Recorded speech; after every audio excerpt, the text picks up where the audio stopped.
தாய் போல தேற்றி தந்தை போல ஆற்றி தோள் மீது சுமந்திடும் என் ஏசையா. தாய் போல தேற்றி தந்தை போல ஆற்றி தோள் மீது சுமந்திடும் என் ஏசையா. உம்மை போல புரிந்து கொள்ள யாரும் இல்லையே, உம்மை போல அரவணைக்க யாரும் இல்லையே, உம்மை போல புரிந்து கொள்ள யாரும் இல்லையே, உம்மை போல அரவணைக்க யாரும் இல்லையே. நீர் போதும் என் வாழ்விலே ஏசையா, நீர் போதும் என் வாழ்விலே, நீர் போதும் என் வாழ்விலே ஏசையா, நீர் போதும் என் வாழ்விலே.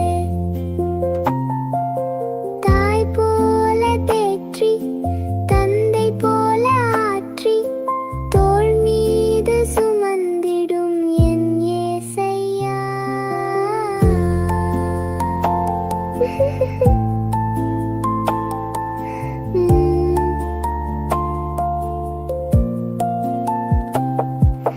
மலை போல துன்பம் என்னை சூழும் போது அதை பனி போல உருகிட செய்பவரே. மலை போல துன்பம் என்னை சூழும் போது அதை பனி போல உருகிட செய்பவரே. கண்மணி போல என்னை காப்பவரே, உள்ளங்கையில் பொறித்தென்னை நினைப்பவரே. கண்மணி போல என்னை காப்பவரே, உள்ளங்கையில் பொறித்தென்னை நினைப்பவரே. நீர் போதும் என் வாழ்விலே ஏசையா, நீர் போதும் என் வாழ்விலே, நீர் போதும் என் வாழ்விலே ஏசையா, நீர் போதும் என் வாழ்விலே. தாய் போல தேற்றி தந்தை போல ஆற்றி நீர் போதும் என் ஏசையா.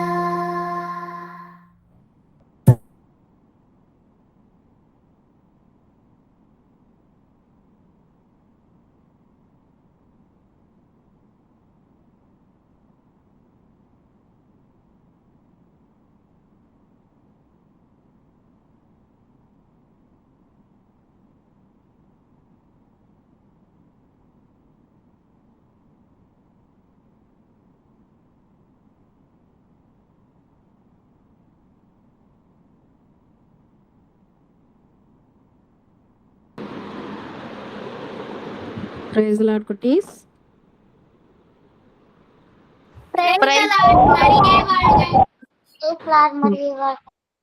மரியே வாழ்க. எல்லாரும் நல்லா இருக்கீங்களா? சாப்பிட்டீங்களா? நல்லா சாப்பிட்டோம். ஓகே, இன்னைக்கு கிளாஸ் ஆரம்பிப்போமா? கேட்டகிசம் நோட் எடுத்துக்கோங்க, பைபிள் எடுத்துக்கோங்க. நம்ம ஆண்டவரோட வார்த்தையை படிச்சுட்டு ப்ரேயர் பண்ணிட்டு அப்படியே போகலாம். சங்கீதம் எடுத்துக்கோங்க. எல்லாரும் பைபிள் எடுத்து பாருங்க. சங்கீதம் 145. ராஜாவாகிய என் தேவனே, உம்மை உயர்த்தி உம்முடைய நாமத்தை எப்பொழுதும் என்றென்றைக்கும் ஸ்தோத்தரிப்பேன். நாடோறும் உம்மை ஸ்தோத்தரித்து எப்பொழுதும் என்றென்றைக்கும் உம்முடைய நாமத்தை துதிப்பேன். கர்த்தர் பெரியவரும் மிகவும் புகழப்படத்தக்கவருமாயிருக்கிறார். அவருடைய மகத்துவம் ஆராய்ந்து முடியாது. தலைமுறை தலைமுறையாக உம்முடைய கிரியைகளின் புகழ்ச்சியை சொல்லி உம்முடைய வல்லமையுள்ள செய்கைகளை அறிவிப்பார்கள். உம்முடைய சிறந்த மகிமை பிரதாபத்தையும் உம்முடைய அதிசயமான கிரியைகளையும் குறித்து பேசுவேன். ஜனங்கள் உம்முடைய பயங்கரமான கிரியைகளின் வல்லமையை சொல்லுவார்கள். உம்முடைய மகத்துவத்தை நான் விவரிப்பேன். அவர்கள் உமது மிகுந்த தயவை நினைத்து வெளிப்படுத்தி உமது நீதியை கெம்பீரித்து பாடுவார்கள். கர்த்தர் இரக்கமும் மன உருக்கமும் நீடிய சாந்தமும் மிகுந்த கிருபையும் உள்ளவர். கர்த்தர் எல்லார் மேலும் தயவுள்ளவர். அவர் இரக்கங்கள் அவருடைய எல்லா கிரியைகளின் மேலும் உள்ளது. கர்த்தாவே, உம்முடைய கிரியைகளெல்லாம் உம்மை துதிக்கும். உம்முடைய பரிசுத்தவான்கள் உம்மை ஸ்தோத்தரிப்பார்கள். மனு புத்திரருக்கு உமது வல்லமையுள்ள செய்கைகளையும் உமது ராஜ்யத்தின் சிறந்த மகிமை பிரதாபத்தையும் தெரிவிக்கும்படிக்கு உமது ராஜ்யத்தின் மகிமையை அறிவித்து உமது வல்லமையை குறித்து பேசுவார்கள். உம்முடைய ராஜ்யம் சதா காலங்களிலும் உள்ள ராஜ்யம். உம்முடைய ஆளுகை தலைமுறை தலைமுறையாகவும் உள்ளது. கர்த்தர் விழுகிற யாவரையும் தாங்கி மடங்கடிக்கப்பட்ட யாவரையும் தூக்கிவிடுகிறார். எல்லா ஜீவன்களின் கண்களும் உம்மை நோக்கி கொண்டிருக்கிறது. ஏற்ற வேளையிலே நீர் அவைகளுக்கு ஆகாரம் கொடுக்கிறீர். நீர் உமது கையை திறந்து சகல பிராணிகளின் வாஞ்சையையும் திருப்தியாக்குகிறீர். கர்த்தர் தமது வழிகளிலெல்லாம் நீதியுள்ளவரும் தமது கிரியைகளிலெல்லாம் கிருபை உள்ளவருமாயிருக்கிறார். தம்மை நோக்கி கூப்பிடுகிற யாவருக்கும், உண்மையாய் தம்மை நோக்கி கூப்பிடுகிற யாவருக்கும் கர்த்தர் சமீபமாயிருக்கிறார். அவர் தமக்கு பயந்தவர்களுடைய விருப்பத்தின்படி செய்து அவர்கள் கூப்பிடுதலை கேட்டு அவர்களை இரட்சிக்கிறார். கர்த்தர் தம்மில் அன்பு கூறுகிற யாவரையும் காப்பாற்றி துன்மார்க்கர் யாவரையும் அழிப்பார். என் வாய் கர்த்தரின் துதியை சொல்வதாக. மாம்ச தேகமுள்ள யாவும் அவருடைய பரிசுத்த நாமத்தை எப்பொழுதும் என்றென்றைக்கும் ஸ்தோத்தரிக்க கடவது. ஆமேன்.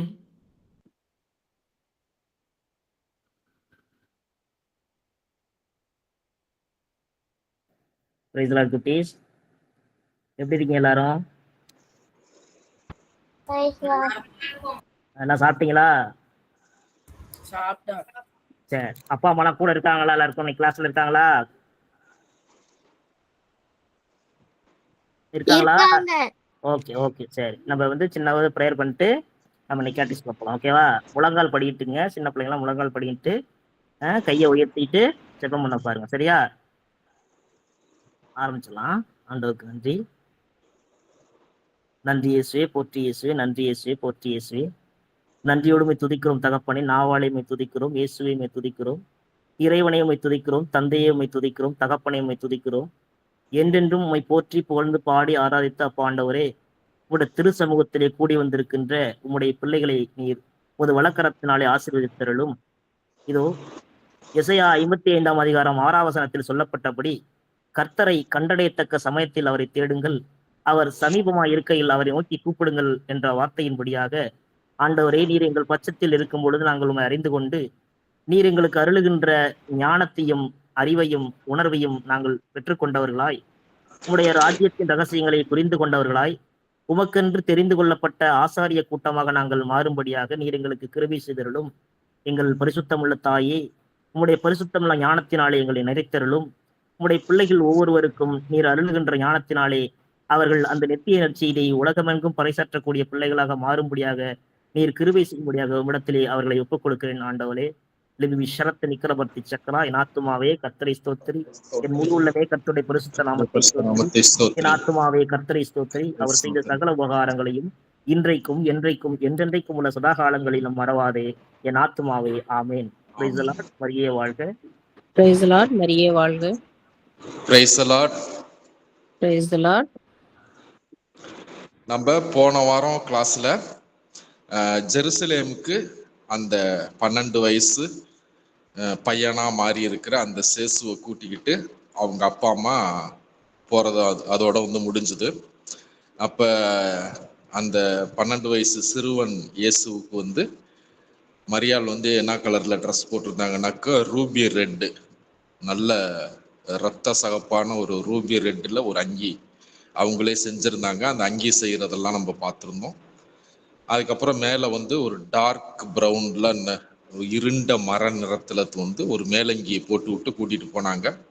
அப்போ அந்த பாத யாத்திரை குழு வந்து ஆண்கள் ஒரு பக்கமும் பெண்கள் ஒரு பக்கமுமா 2 குரூப்பாக பிரிஞ்சு போயிட்டு இருந்தாங்க. அவங்க போகும்போது சங்கீதங்கள் பாடிக்கிட்டு ஆண்டவரை துதிச்சுக்கிட்டு ஆண்டவருடைய மகிமையான காரியங்களை பற்றி பேசிக்கிட்டு அப்படிதான் போயிட்டு இருந்தாங்க. அதில் வந்து சிறுவர்கள் வந்து பையனாக இருந்தாலும் பொண்ணாக இருந்தாலும் தகப்பன்மார்கள் போகிற ஆண்கள் குரூப்லேயோ அல்லது தாய்மார்கள் போகிற பெண்கள் குரூப்லேயோ சிறுவர்கள் சேர்ந்துக்கலாம். அதன்படி வந்து அந்த சேசு வந்து தன்னோட தாய் கூட சேர்ந்து போனார் அப்படின்ட்டு நம்ம பார்த்தோம். அதோட அந்த காட்சி முடிஞ்சது. ஸோ இந்த வாரம் நம்ம என்ன பார்க்குறோன்னாக்கும், காட்சி ஓப்பன் ஆகும்போது ஜெருசலேம் தேவாலயத்தில் ஓப்பன் ஆகுது. ஜெருசலேம் தேவாலயம் வந்து ஆண்டு திருவிழா நடந்துகிட்டு இருக்கு.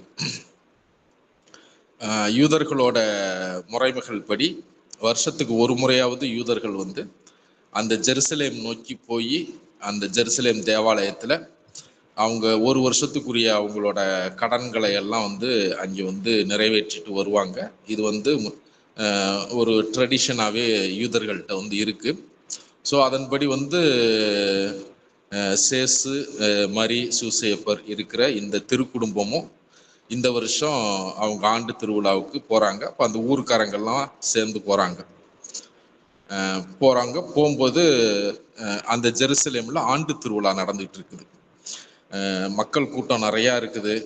அந்த ஜெருசலேம் தேவாலயத்தில் வந்து நிறையா மண்டபங்கள் இருக்கு. மண்டபங்கள்னாக்கும் மெயின் கருவறை இன்டீரியர் ஆஃப் இன்டீரியர்னு சொல்லப்படுற அந்த கோயிலோட உள்முற்றத்தை தவிர வெளிமுற்றம் வந்து எல்லா மக்களும் போகலாம் அந்த வெளிமுற்றத்தில்.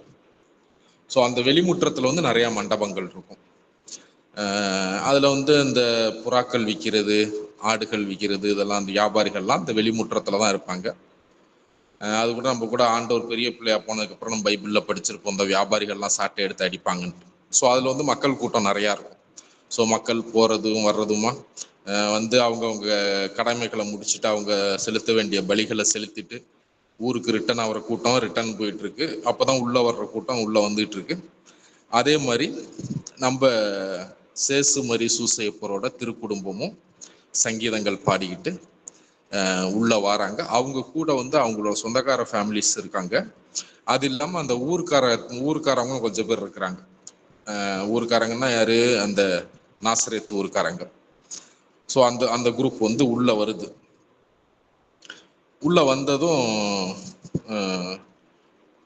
சூசேப்பர் வந்து தன்னோட பையனை அந்த சேசுவை வந்து கூட்டிகிட்டு ஆண்கள் இருக்கிற பகுதிக்கு வந்து வராரு. அங்கே வந்து அவங்க முறைமைப்படி அவங்க கடமைப்படி அந்த ஆராதனை செலுத்துகிற அந்த ஏரியாவில் இப்போ சூசேப்பரும் பையனும் இருக்கிறாங்க. மரியாள் வந்து பெண்களுக்குரிய ஒரு பகுதியில் இருக்கிறாங்க. நம்ம ஏற்கனவே ஒருத்தர் பார்த்துருக்குறோம், ஜெருசலேம் தேவாலயம் உள்ளுக்க வந்து ஸ்டேஜ் பை ஸ்டேஜாக ஹைட்டாக இருக்கும் அப்படின்ட்டு. ஒரு சமதளம் இருக்கும். அதுக்கப்புறம் வந்து அதோட கொஞ்சம் ஹைட்டான ஏரியா, கொஞ்சம் படிக்கட்டுகள்லாம் இருக்கும். அந்த படிக்கட்டுகள் தாண்டினதுக்கப்புறம் திருப்பி ஒரு சமதளம் வரும். அதுக்கப்புறம் வந்து கொஞ்சம் படிக்கட்டுகள் இருக்கும், அப்புறம் ஒரு சமதளம் வரும். இது மாதிரி ஹைட்டாக இருக்கும். எனக்கு அந்த ஜெருசலேம் தேவாலயம் வந்து ஒரு மலை மேலே இருக்குது. ஸோ அந்த ஜெருசலேமில் அந்த ஜெருசலேம் சிட்டியவே ஒரு புனித நகரம்னு சொல்லுவாங்க. அந்த ஜெருசலேம் சிட்டியில் ஹையஸ்ட் பிளேஸ் அதுதான். அந்த ஹையஸ்ட் பிளேஸில் தான் அந்த ஜெருசலேம் தேவாலயம் அமைஞ்சிருக்கு. அதனால அது வந்து ஒரு ஹில், அது ஒரு மலை. அந்த மலையோட உச்சியில தான் அந்த தேவாலயம் இருக்கும். அப்போ வந்து மலை உச்சிங்கும் போது அப்படி ஹைட் ஏறிக்கிட்டே இருக்கும்ல. இப்போ தேவாலயத்துக்குள்ள வந்து அந்த ஹைட் ஏறுற இடத்துல படிக்கட்டுகள் வச்சு கொஞ்சம் இடத்த சமதளப்படுத்தி திருப்பி படிக்கட்டுகள் வச்சு சமதளப்படுத்தி அப்படிதான் அந்த உள்ளுக்க இருக்கும். ஸோ அதுல வந்து சூசேப்பர் வந்து ஒரு ஏரியாவில் ஆண்கள்லாம் நின்று ஆராதனை செலுத்த வேண்டிய ஏரியாவில் தன்னோட பையனோட சேசுவோட நின்று அவரோட வழிபாடுகளை செஞ்சுக்கிட்டு இருக்கிறாரு. அதுக்கு கீழே பெண்கள் வந்து நிற்கிறாங்க. ஸோ இஸ்ரேல் மக்கள் வந்து அந்த யூதர்கள் வந்து ஆண்களுக்கு ஒரு மேலான இடமும் பெண்களுக்கு அதோட கொஞ்சம் கீழான இடமும் எப்பயும் அப்படிதான் குறிச்சு வச்சிருப்பாங்க. இதுவும் வந்து யூதர்களோட ட்ரெடிஷன்ல இதுவும் ஒரு ட்ரெடிஷன். ஸோ மரியாள் வந்து கீழே இருக்கிற ஒரு இடத்துல நிற்கிறாங்க. இப்போ சூசேப்பரும் அவரோட பையனும் சேசுவும் அந்த ஆராதனையை முடிச்சுட்டு நிறைய மண்டபங்கள் இருக்கு, அந்த உள்ளுக்கே இருக்குது. அதுல ஒரு சின்ன மண்டபத்துக்குள்ள போறாரு. போயிட்டு அங்க வந்து ஒரு லேவியன்ட்ட வந்து கூப்பிட்டு ஏதோ பேசுறாரு. லேவியர் அப்படிங்கிறது வந்து குருன்னு வச்சுக்கோங்க. ஸோ பழைய ஏற்பாட்டில் வந்து குருக்களை வந்து லேவியர் அப்படின்னு சொல்லுவாங்க. 12 கோத்திரங்கள் இருந்துச்சு பழைய ஏற்பாட்டில். அந்த 12 கோத்திரங்கள்ல ஒரு கோத்திரம் தான் வந்து லேவியர் கோத்திரம். அந்த லேவியர் கோத்திரத்துல பிறக்கிற எல்லா ஆண் பிள்ளைகளுமே குருக்கள் தான். அப்படிதான் கடவுள் வச்சிருந்தாரு. ஸோ ஒரு லேவியன் அப்படின்னாலே வந்து குரு தான். அந்த தேவாலயத்துல பலவிதமான பணிகள் இருக்கு, அதை பிரிச்சு கொடுத்துருப்பாங்க.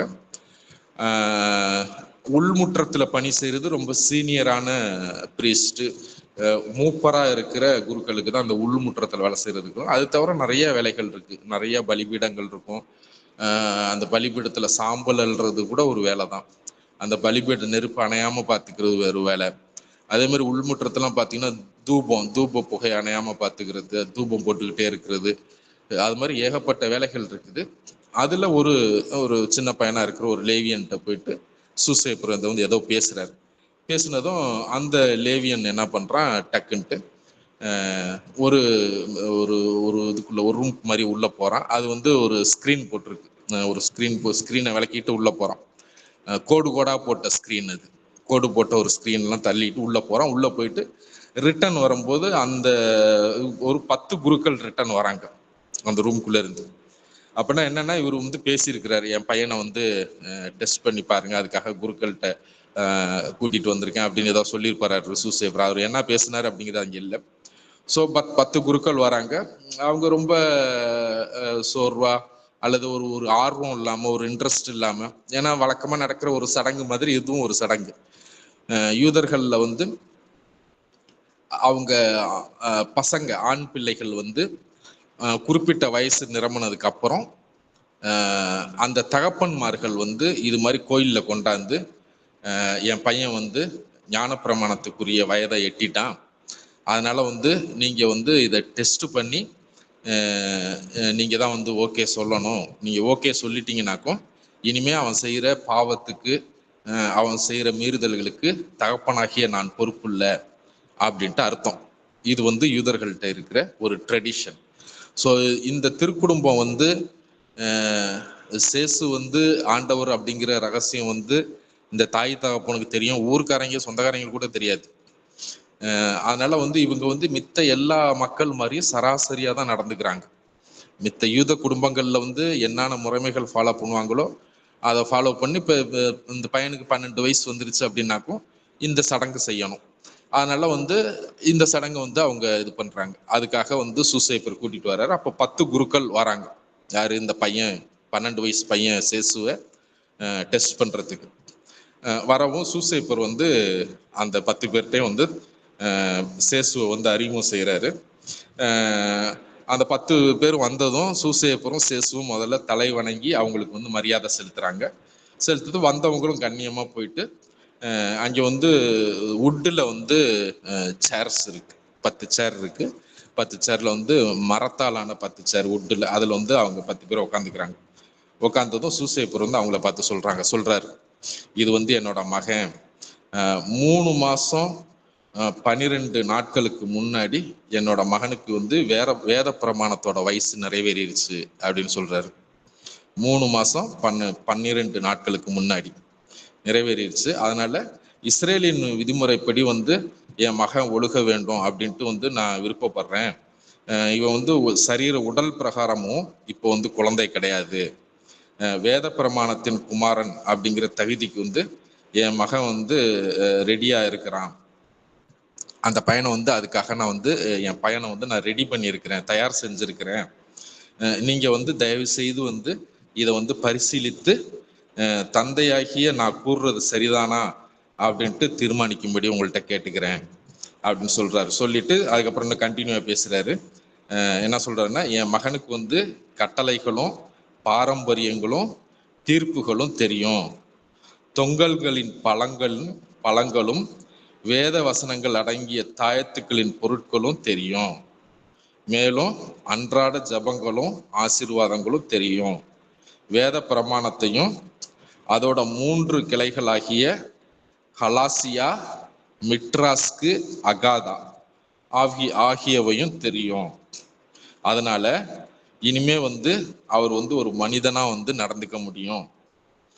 அதனால இனிமே அவரோட செயல்கள், பாவங்கள் ஆகிய பொறுப்புகள்ல இருந்து நான் விடுபட விரும்புகிறேன். தகப்பன் சொல்றார், இனிமே அவருடைய செயல்கள், பாவங்கள் ஆகிய பொறுப்புகள்ல இருந்து நான் விடுபட விரும்புகிறேன். இப்போதிலிருந்து என் மகன் சட்டங்களுக்கு உட்பட்டு அதுல ஒருவேளை தவறுனாக்கும் அவற்றுக்குரிய தண்டனையும் அவரே ஏத்துக்கணும், என் மகனே ஏத்துக்கணும். தயவு செஞ்சு பரிசோதனை செஞ்சு பாருங்க, பரிசோதனை செஞ்சு பார்க்கும்படி உங்களை நான் கேட்டுக்கிறேன் அப்படின்ட்டு சொல்றாரு. ஸோ அப்போ இதுல சூசேப்பர் சொன்னதுல நுணுக்கமா ஒரு சில விஷயங்களை கவனிங்க. கவனிச்சுட்டு இதுல ஒரு சில ஹோம்ஒர்க்கும் இருக்கு. அது என்னங்கிறத நான் உங்களுக்கு சொல்றேன். என்ன சொல்றாருனாக்கும், அவர் பையனுக்கு என்னென்னலாம் கற்றுக் கொடுத்துருக்கிறேன் ஒரு தகப்பனா அப்படிங்கிறத அவர் சொல்றாரு பாருங்க. என் மகனுக்கு கட்டளைகள் தெரியும், பாரம்பரியங்கள் தெரியும், தீர்ப்புகள் தெரியும் அப்படிங்கிறார். ஸோ பழைய ஏற்பாட்டில் பார்த்தீங்கன்னாக்கும் யாத்ராகமத்துக்கு அப்புறம் ஆதியாகமம் ஃபர்ஸ்ட் புக்கு, யாத்ராகமம் அவங்க எகிப்தை விட்டு வெளியேற விஷயங்கள் எல்லாம் இருக்கும். ஸோ அந்த புக்கு யாத்ராகமம், அதுக்கப்புறம் லேவியராகம்ங்கிறது அந்த லேவியர்கள்னு ஒரு கோத்திரம் சொன்னேன்ல, அவங்களுக்குரிய எல்லா சட்டத்திட்டங்களும் இருக்கும். அது இல்லாம இஸ்ரேல் மக்களுக்குரிய சட்டத்திட்டங்களும் லேவியர் கையில தான் கொடுத்திருப்பார். ஸோ அந்த லேவியராகம்ங்கிறதுல எல்லா சட்டத்திட்டங்களும் இருக்கும். அப்புறம் ஆதியாகமும், யாத்ரா, லேவியராகமும், அப்புறம் எண்ணாகமும் இதுதான், இது சட்ட புத்தகம் தான். அப்புறம் உபாகமும், இது எல்லாமே யாத்ராகமத்திலிருந்து உபாகமம் வரைக்கும் எல்லாமே சட்டங்கள் உள்ள புக்கு தான். அந்த சட்டத்துல மோசே என்ன சொல்லியிருப்பாருனாக்கும், இந்த மாதிரி பிரச்சனை வந்துச்சுன்னா அதுக்கு இந்த தீர்ப்பு கொடுக்கணும், இப்படி பிரச்சனை வந்துச்சுன்னா இந்த தீர்ப்பு கொடுக்கணும்னு சொல்லியிருப்பார். ஸோ சட்டங்கள் மட்டும் தெரிஞ்சிருக்க கூடாது, அந்த சட்டங்களுக்குரிய தீர்ப்புகளும் தெரியும் அப்படின்ட்டு அந்த தீர்ப்புகளையும் பையனுக்கு சொல்லி கொடுத்துருக்கிறதா அவர் சொல்றார். ஸோ தீர்ப்புகள் தெரியும். இன்னொரு முக்கியமான விஷயம் தொங்கல்களின் பழங்களும் வேத வசனங்கள் அடங்கிய தாயத்துக்களின் பொருட்களும் தெரியுங்கிறார். இப்ப தொங்கல்களின் பழங்கள் அப்படின்னு ஒண்ணு சொல்றாரு. இந்த தொங்கல்களின் பழங்கள் என்ன பார்த்தீங்கன்னாக்கும், இதே மாதிரி லேவியராகமத்திலையும் யாத்ராகமத்திலையும் மோசேவுக்கு கடவுள் நிறைய இந்த கோயில் கட்டும் போது சொல்லியிருப்பாரு. அதுக்கப்புறம் லேவியராகமத்துல அவங்களோட அந்த லேவியர்கள் போட வேண்டிய ட்ரெஸ் எப்படி செய்யணும் அப்படிங்கலாம் சொல்லுவார். அதுல அந்த அங்கி, அந்த ட்ரெஸ் அங்கியா போடுவாங்களா, குருக்கள் போடுற அங்கி, இப்போ உள்ள குருக்கள் போடுற அங்கி கிடையாது, யூத குருக்கள் போடுற அங்கி. அந்த அங்கியோட ஓரங்கள்ல தொங்கல் செய்யணும். அந்த தொங்கல்ல பழங்கள், இத்தனை மாதுளம்பழம் இருக்கணும், இந்த மாதிரி திராட்சை கனி இருக்கணும் அப்படின்ட்டு சொல்லுவார், கணக்கு சொல்லுவார். மாதுளம்பழங்கள் மெயினா இருக்கும். ஸோ அந்த தொங்கல்கள்ல அது இருக்கும், அதோட கவுண்டெல்லாம் இருக்கும், அதோட மீனிங் என்னன்னு இருக்கும். ஸோ இது நீங்க உங்களுக்கு ஹோம்ஒர்க்னு சொன்னல, இதை நீங்க படிச்சு பாருங்க அந்த இதுல. ஸோ இந்த விஷயங்கள் என் மகனுக்கு தெரியும் அப்படின்னு சொல்றாரு. அதுக்கப்புறம் என்ன சொல்றாருனாக்கும் 3 விஷயம் சொல்றாரு. வேத பிரமாணத்துல யூதர்களுக்கு 3 விதமான கிளைகள் இருக்கு. ஒன்று ஹலாசியா, இன்னொன்னு மிட்ராஸ், இன்னொன்னு அகாதா. இது 3 வார்த்தைகளுமே ஹீப்ரு வார்த்தைகள். அந்த ஹீப்ரு வார்த்தைகள் பிரகாரம் அந்த சட்டங்களை 3 விதமா பிரிச்சிருக்கிறாங்க. அந்த 3 பிரான்ச்சஸ், அந்த 3 பிரான்ச் அதுவுமே தெளிவா என் பையனுக்கு தெரியும் அப்படின்ட்டு சொல்லி சூசேப்பர் சொல்றார். இதெல்லாம் சொல்லிட்டு என் பையனுக்கு எல்லாம் தெரிஞ்சிருக்கனால உடல் வகையிலையும் பெரிய மனுஷனாயிட்டான் என் பையன். மனசளவுலையும் அவனுக்கு இந்த விஷயங்கள் எல்லாமே தெரியும். அதனால இனிமே அவன் பாவம் செஞ்சானாக்கும் அதுல இருந்து நான் விடுபட விரும்புறேன், அவரு தான் பொறுப்பு, இப்படிதான் எல்லா தகப்பனும் சொல்லி, இது ஒரு சடங்கு. அதனால இவரும் சொல்றாரு. ஏன்னா இவரோட பையன் கடவுள்னும், அவர் பாவம் செய்ய போக மாட்டாருன்னும், பாவம் செய்யறவங்களை மீட்க தான் வந்திருக்காரு, அவரு தான் மீட்பருங்கிற விஷயமும் இவருக்கு தெரியும்.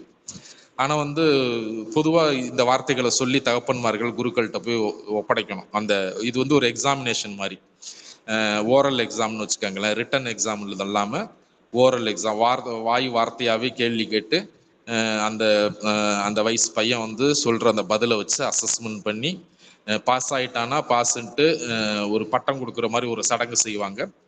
ஒருவேளை அந்த பையன் திருப்திகரமா பதில் சொல்லலைன்னா அந்த தகப்பன்கிட்ட வந்து அந்த குருக்கள் என்ன சொல்லிடுவாங்கன்னாக்கும், இல்லை உங்க பையன் தயாரா இல்லை, நீங்க போயிட்டு அடுத்த வருஷம் திருவிழாவுக்கு வாங்க, இன்னும் ஒரு வருஷம் அவனை ரெடி பண்ணுங்க அப்படின்னு சொல்லி அனுப்பிச்சிருவாங்க.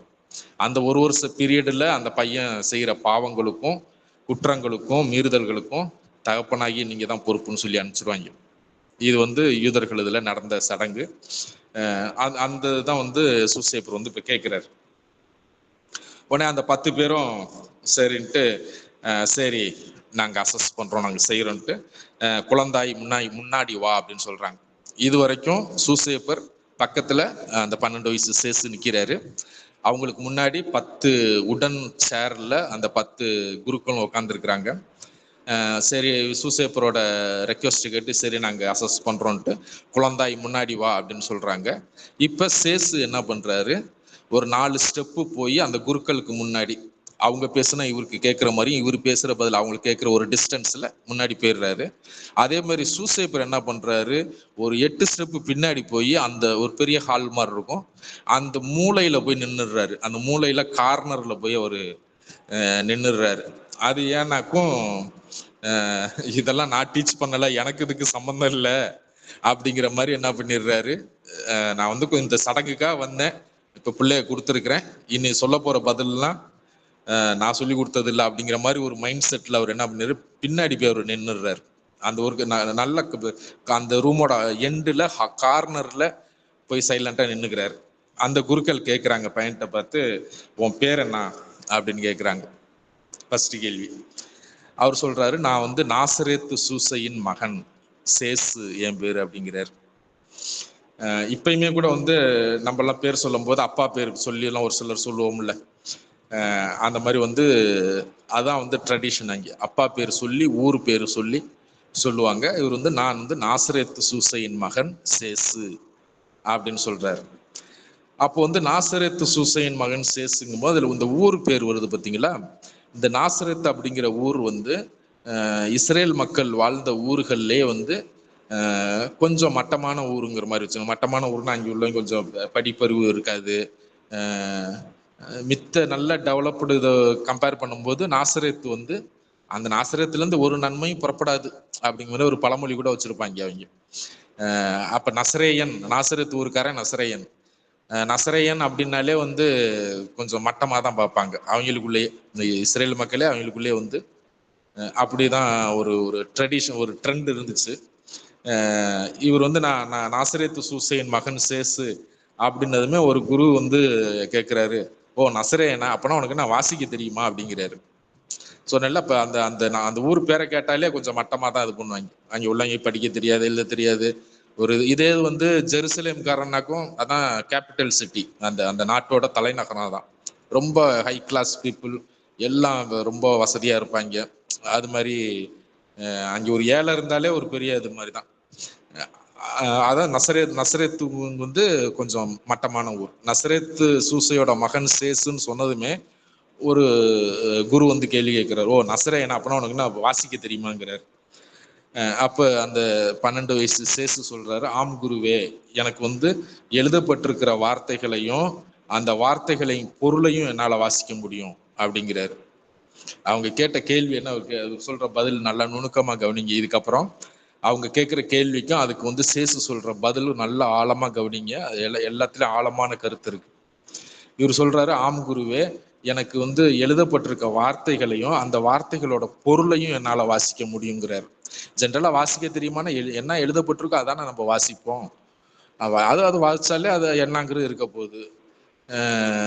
ஆனால் இவர் சொல்ற பதில் வித்தியாசமா இருக்கு, எனக்கு எழுதப்பட்டிருக்க வார்த்தைகளை வாசிக்க தெரியும், அதோட பொருளையும் வாசிக்க தெரியும் அப்படிங்கிறாரு. அப்போ இன்னொரு குரு கேட்கிறாரு, அப்படின்னு என்ன, அது என்ன வார்த்தையும் வாசிக்க தெரியும் அதோட பொருளையும் வாசிக்க தெரியுங்கிறிய, அப்படின்னா அதுக்கு என்ன அர்த்தம் அப்படிங்கிறாரு. அப்ப சேசு சொல்றாரு, ஒரு அழகான முத்து வந்து ஒரு அழகு இல்லாத சிப்பிக்கு உள்ளுக்க இருக்கும். வெளிப்புறமா பார்க்கும்போது அந்த சொரசொரப்பா இருக்கிற அந்த சிப்பியை தான் வந்து எல்லாரும் பார்ப்பாங்க. ஆனா அது உள்ளுக்க இருக்கிறது தான் வந்து அழகான முத்து.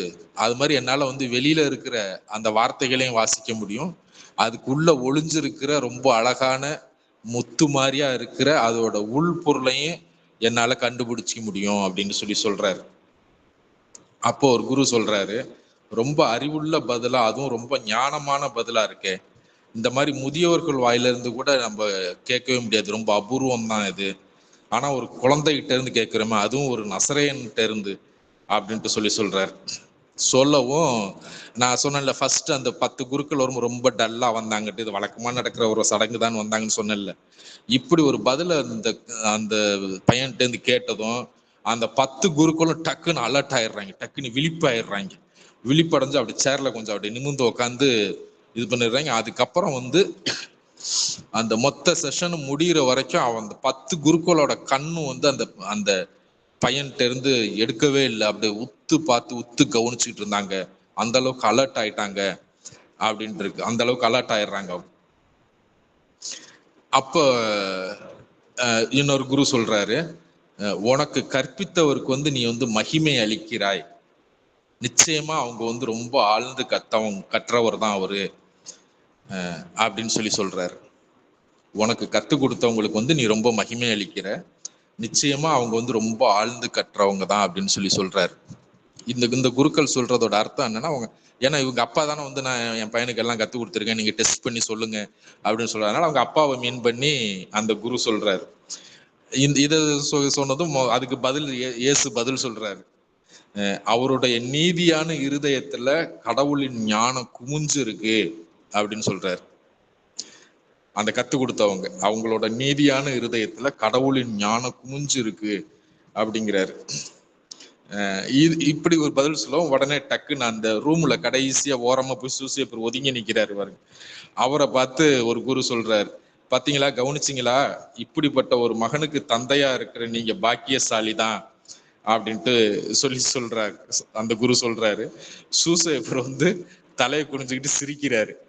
ஏன்னா இதெல்லாம் சொல்லி கொடுத்தது மாதாங்கிறது இந்த 3 பேருக்கு தான் தெரியும். யாரு? சூசேப்பர், இயேசு, மாதா, அவங்களுக்கு தான் தெரியும். இங்க ஜெருசலேம்ல இருக்க இந்த குருக்களுக்கு எல்லாம் தெரியாது.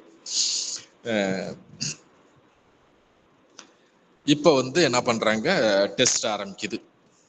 ஒரு 3 சுருளை வந்து சேசு கையில கொடுக்குறாங்க. சுருள்னாக்கும் எப்படின்னாக்கும், நமக்கு இப்ப பழைய ஏற்பாடு பைபிள் இருக்குல்ல, இந்த பழைய ஏற்பாட்டு பைபிள் வந்து ஒவ்வொரு இதுவும் ஒரு ஒரு புக்கு. பாதியாகம்னா அது ஒரு தனி புக்கு, யாத்திராகம்னா அது ஒரு தனி புக்கு, லேவியராகம்னா தனி புக்கு.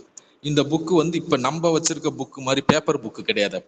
அப்பெல்லாம் வந்து தோல் சுருளா இருக்கும். தோலை வந்து நீட்டமா இருக்கும். அந்த அதுல வந்து அந்த பைபிள் வசனங்கள் எல்லாத்தையும் எழுதி அதை வந்து மேலையும் கீழையும் வந்து கம்பு மாதிரி இருக்கும், அதுல வந்து சுருட்டிடுவாங்க. சுருட்டி அது அவுறாம இருக்கிறதுக்கு ஒரு கயிறு போட்டு கட்டியிருப்பாங்க. அந்த கயிறுமே வந்து கலரா இருக்கும். அந்த கலரை வச்சு ஐடென்டிஃபை பண்ணிக்குவாங்க அது என்ன புக்கு அப்படின்ட்டு. ரொம்ப முக்கியமானதா இருந்தா கோல்டு இதுல வச்சு சுத்தி இருப்பாங்க. அந்த மாதிரிதான் ஒவ்வொரு புக்குமே இருக்கும். அதுல 3 இது கொடுக்குறாங்க இயேசு கிட்ட. அதுல ஒரு இது வந்து 3 சுருள், இதை வந்து ஏட்டு சுருள்னு சொல்லுவாங்க.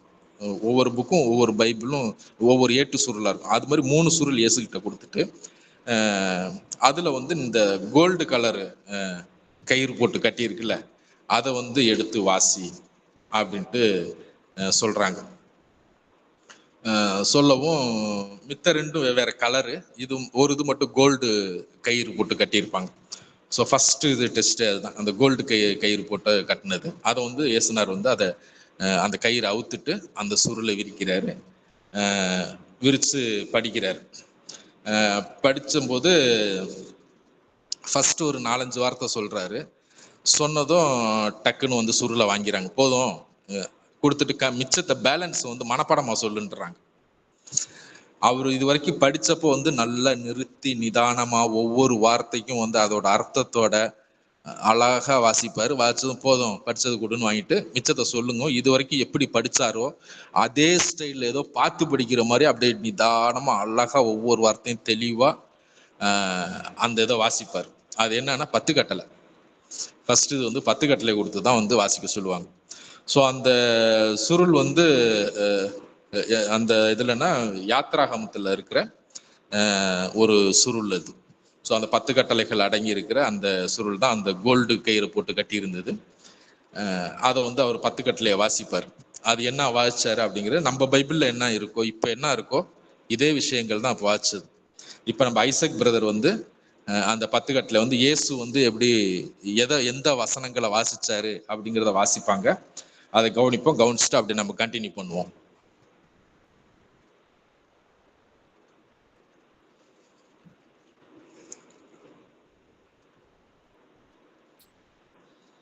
யாத்திராகமம் 20வது அதிகாரம் 1வது.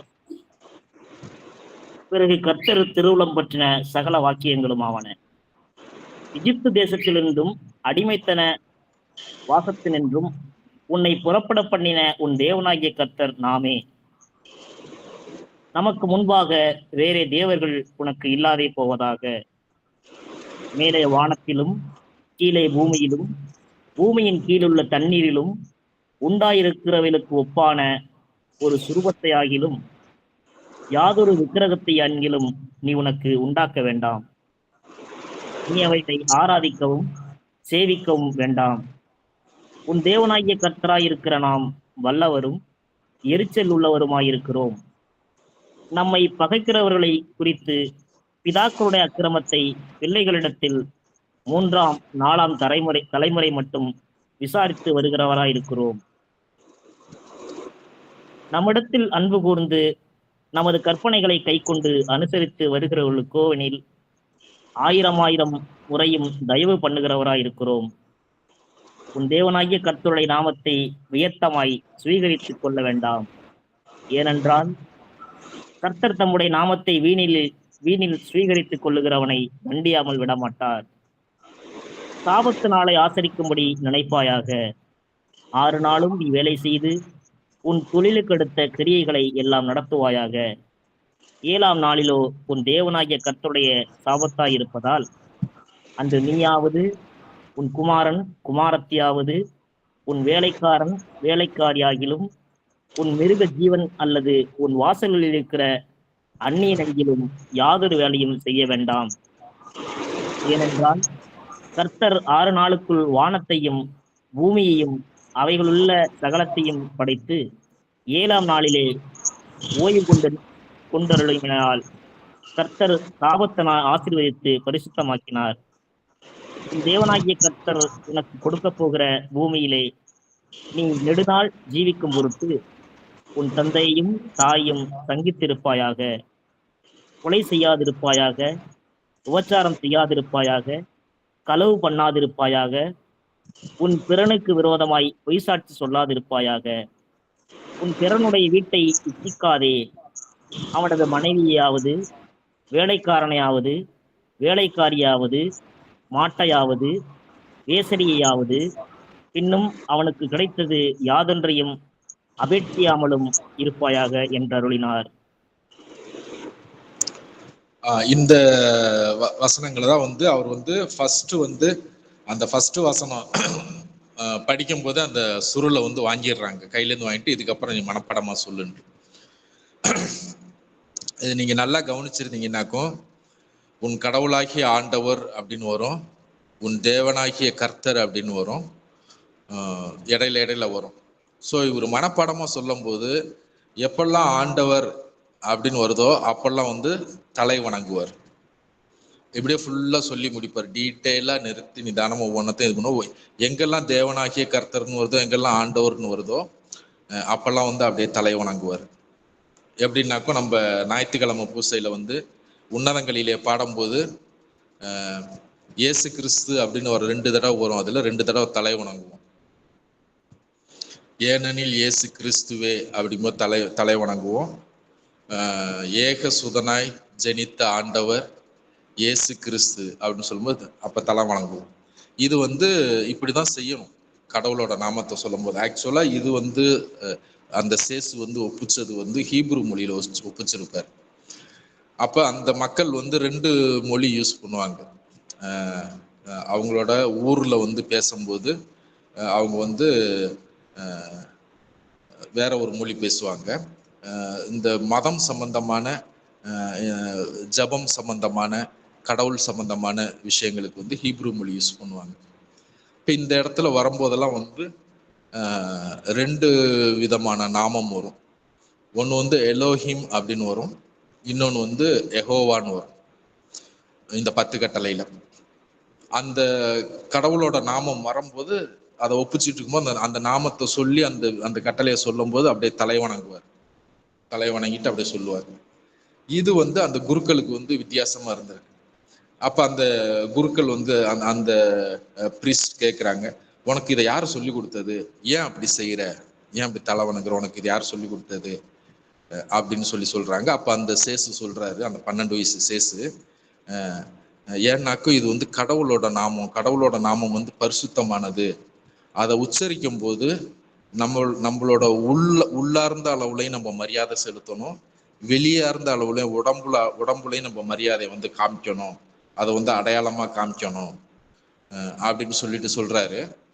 நம்மெல்லாம் ஒரு நாட்டுல குடிமகனா இருக்கிறோம். இந்த நாட்டோட அரசனை பார்க்குறோம் அப்படின்னாக்கா அந்த அரசனுக்கு மக்கள் தலை வணங்குறாங்க. ஆனா அவன் கொஞ்ச நாளைக்கு தான் உயிரோட இருப்பான், அதுக்கப்புறம் அவன் தூசியா போயிடுவான். அவனுக்கே இப்படி மரியாதை செலுத்துறாங்க மனிதர்கள் அப்படின்னாக்கும், இஸ்ரேல்ல மிக உன்னத ஆண்டவரான, அரசருக்கெல்லாம் அரசரான, உள்ளத்திற்கு மட்டுமே காணக்கூடியவராக இருந்தால் எங்கும் பிரசன்னமாய் இருக்கக்கூடியவரான கடவுளுக்கு ஒவ்வொரு சிருஷ்டியும் ஒவ்வொரு உயிரினங்களும் தாழ்ந்து பணிய வேண்டாமா? ஏன்னாக்கும் ஒவ்வொரு சிருஷ்டியும் நித்தியமான ஆளுகை ஆளப்படுறது கடவுளோட ஆளுகைக்கு உட்பட்டது அல்லவா? நித்தியமான ஆளுகைக்கு கடவுளோட ஆளுகைக்கு உட்பட்டது அல்லவா அப்படின்னு பதில் சொல்றாரு அவர். அப்ப அந்த ஒரு குரு சொல்றாரு, நீ ரொம்ப மிகுந்த புத்திசாலி அப்படின்னு சொல்றாரு. சொல்லிட்டு அங்கே கடைசியில கோடியில நிக்கிற சூசேபரை பார்த்து சொல்றாங்க, பாரும் உம்முடைய மகனை ஹில்லல் சாஸ்திரியிடமாவது கமாலியல் சாஸ்திரமாவது கல்வி கற்க செய்யும் அப்படின்னு சொல்றாரு. ஸோ இப்போ இந்த 2 பேரும் முக்கியமான பேர். அந்த காலகட்டங்கள்ல நம்ம ஆண்டவர் இயேசு பூமியில மனுஷனா இருந்த அந்த காலகட்டங்கள்ல யூதர்கள் மத்தியில 2 பெரிய சாஸ்திரிகள் இருந்தாங்க. ஒருத்தர் ஹில்லல், இன்னொருத்தர் கமாலியல். அதே மாதிரி யூதர்கள் மத்தியிலே 2 விதமான குரூப்பா பிரிஞ்சு இருப்பாங்க விசுவாச அடிப்படையில.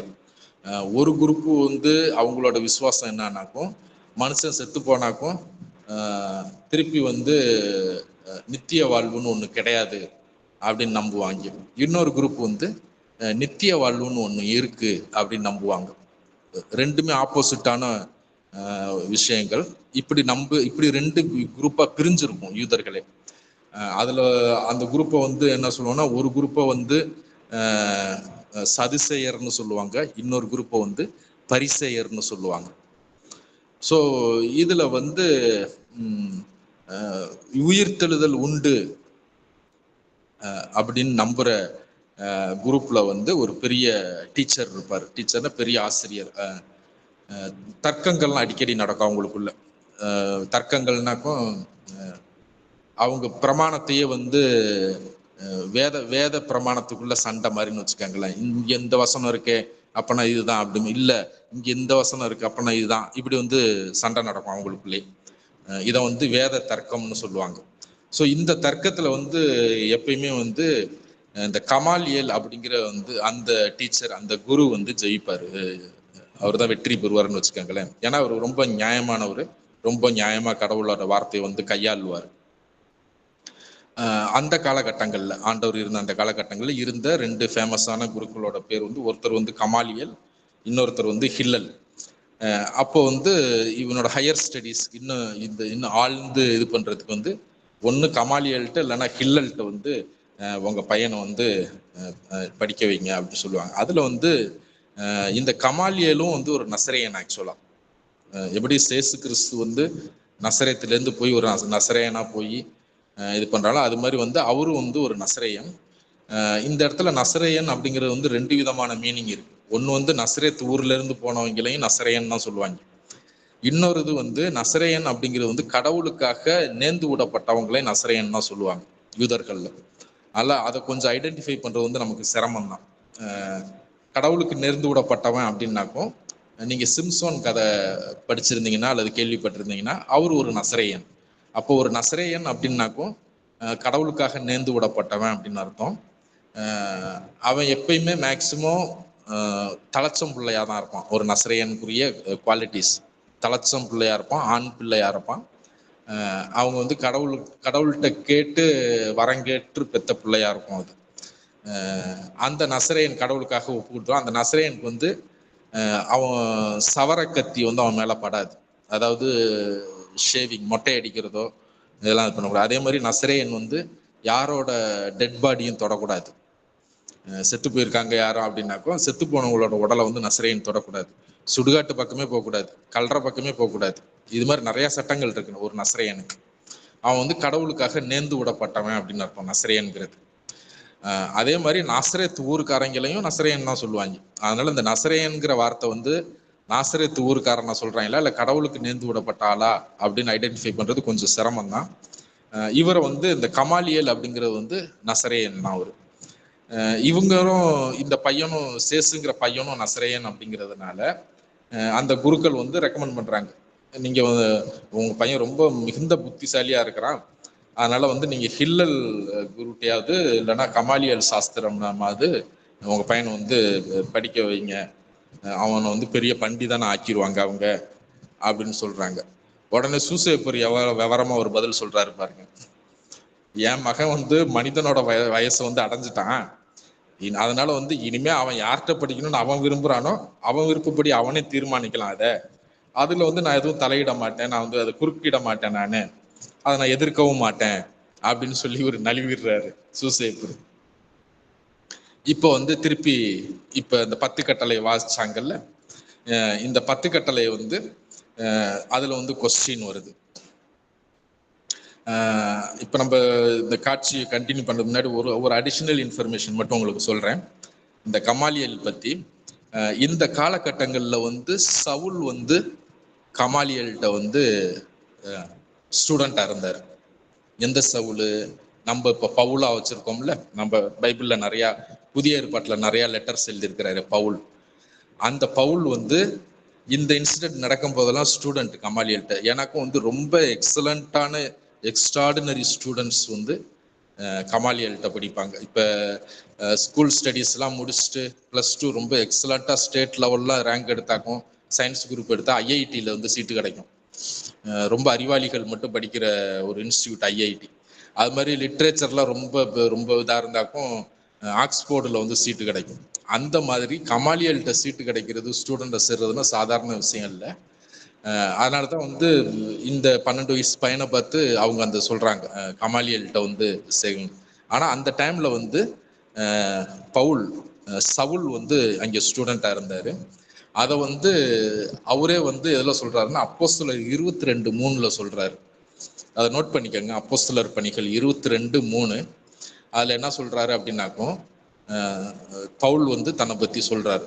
அந்த வசனம் 22:3 அப்போஸ்தலர் பணியில, நான் யூதன், சிசிலியா நாட்டில் உள்ள தர்சு பட்டணத்துல பிறந்து இந்த நகரத்திலே கமாலியேலின் பாதத்தருகே வளர்ந்து முன்னோர்களுடைய வேத பிரமாணத்தின்படியே திட்டமாய் போதிக்கப்பட்டு, முன்னோர்களோட வேத பிரமாணத்தை திட்டமா வந்து யாரு கமாலியல் கத்து கொடுத்திருக்கிறார், அவருக்கு திட்டமாய் போதிக்கப்பட்டு, இன்றைய தினம் நீங்கள் எல்லோரும் தேவனை குறித்து வைராக்கியம் உள்ளவர்களாய் இருக்கிறது போல நானும் வைராக்கியம் உள்ளவனாய் இருந்தேன் அப்படிங்கிறாரு.